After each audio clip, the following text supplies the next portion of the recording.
ঈদের কেনাকাটা, ঈদের জন্য অতিরিক্ত হুমড়ি খেয়ে শপিং এ পড়ে যাওয়া, এটা আমাদের ইমানের সাথে যায় না। এটা আমাদের রমজানের চেতনার সাথে যায় না। আমরা যথাসম্ভব নিজেদেরকে সংবরণ করব। আর ঈদের শপিং যদি করতে যাই, আমার আশেপাশে থাকা বহু মধ্যবিত্ত, নিম্ন মধ্যবিত্ত, বহু গরিব, অভাবী, অসহায় মানুষ আছে যারা মানুষের কাছে হাত পাততে পারে না। তাদের বাসা বাড়িতে বহু তিতির পরিবার আছে, বহু বাচ্চাহারা বাবা আছে, বহু মা হারা বাচ্চা আছে, বাবা হারা বাচ্চা আছে। তাদেরকে আমরা এই ঈদ উপলক্ষে আমার বাচ্চাদের সাথে সাথে তাদের জন্য আমরা শপিং করার চেষ্টা করি। আমাদের বাচ্চাদের সামনে যে সমস্ত ভিডিও ফুটেজ গুলো আসে ঈদের কেনাকাটা, সেগুলো হলো উন্মাদনা। বিশাল বাজেট নিয়ে গেছে, সবটুকু আমার, সব টাকা দিয়ে আমি কিনবো, যা খুশি তা করবো। এগুলো মনুষ্যত্ব নয়, এগুলো কোনো কোনো ক্ষেত্রে পশুত্ব।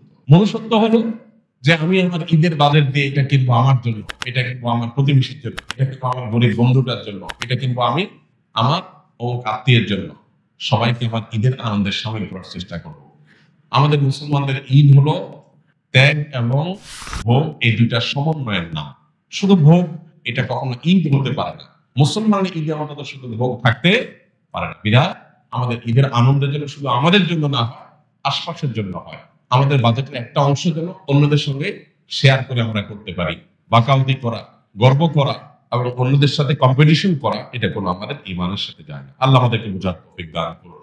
আল্লাহ আমাদের সংশোধিত হওয়ার তৌফিক দান করুন। রমাদানের শেষ দশকটা আমরা শপিং মলে না কাটিয়ে মসজিদে ইবাদত বন্দেগীতে আমরা কাটাবার চেষ্টা করবো ইনশাআল্লাহ। এবং ঈদ প্রকৃত অর্থে তাদের জন্যই যারা ইবাদত বন্দেগী শপিং করতে পেরেছে। ভাইরা আমার, রমাদান শেষ হয়ে আসছে। আমরা রমজানের শেষ দশকে এনে কামল করবো ইনশাআল্লাহ। প্রতিদিন একটিবার হলেও চোখের পানি ফেলে আল্লাহ রাব্বুল আলামিনের কাছে ফিলিস্তিনের নির্যাতিত মানুষগুলোর জন্য দোয়া করবো। আল্লাহ তাদেরকে যেন উদ্ধার করেন, তাদের যেন তারা রক্ষা করেন।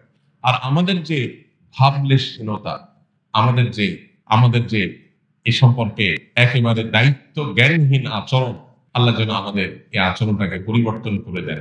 ঈমানের চেতনা যেন আমাদের মধ্যে জাগায় দেন এবং আমাদেরকে যেন আল্লাহ তাআলা মাফ করেন। আমাদের ভাই বোনদেরকে যেন আল্লাহ তাআলা সান্ত্বনা নসিব করেন। তাদের কষ্টকে আল্লাহ যেন দূর করে দেন। তাদের মৃতদেরকে আল্লাহ শহীদ হিসাবে কবুল করে নেন। তাদের জীবিতদেরকে আল্লাহ তাআলা শক্তি সামর্থ্য দান করেন। মুসলিম শাসকদের ঈমানের শক্তি আল্লাহ তাআলা শানিত করে দেন। তাদের ঈমানের দায়িত্ব পালন করার তৌফিক দান করুন। এমনকি অমুসলিমদের মধ্যে মানবিক মূল্যবোধকে আল্লাহ তাআলা জাগ্রত করে দেন।